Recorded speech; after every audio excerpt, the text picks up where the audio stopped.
Bimby Aquino Yap, masayang masaya na mapabilang sa Eat Bulaga Dabbercats.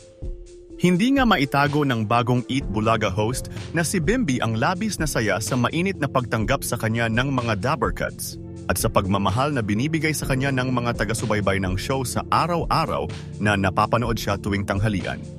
Di nga niya inasahan na mapapabilang siya sa Eat Bulaga.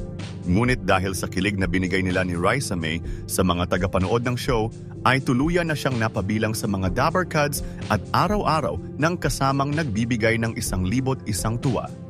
Pinapasalamatan niya rin ang TVJ at ang management ng Eat Bulaga sa pamumuno ni Ma'am Jenny Pere na nagbigay ng tiwala sa kanya na maging bahagi ng programa. Kaya naman sisikapin niyang mas maging mahusay sa trabaho araw-araw. At syempre, malaki ang pasasalamat niya para sa mga taong natutuwa at tumatangkilik sa tambalan nila ni Dabbercats Raisa May Dizon. Masaya nga sa dahil nakikita niyang marami ang kinikilig sa kanilang dalawa. Kaya naman pinapangako niyang mas maraming kilig pa ang ihahatid nila ni Raisa May araw-araw sa Eat Bulaga.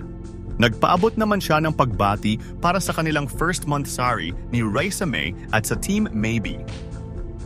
Happy monthsary, Maybes. Hope to see you guys when you visit in Bulaga, Thank you so much for supporting me and Raisa. We love you. We genuinely love you.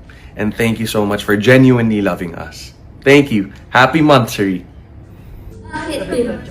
Kasi kahit anong generation, pipiliin kita.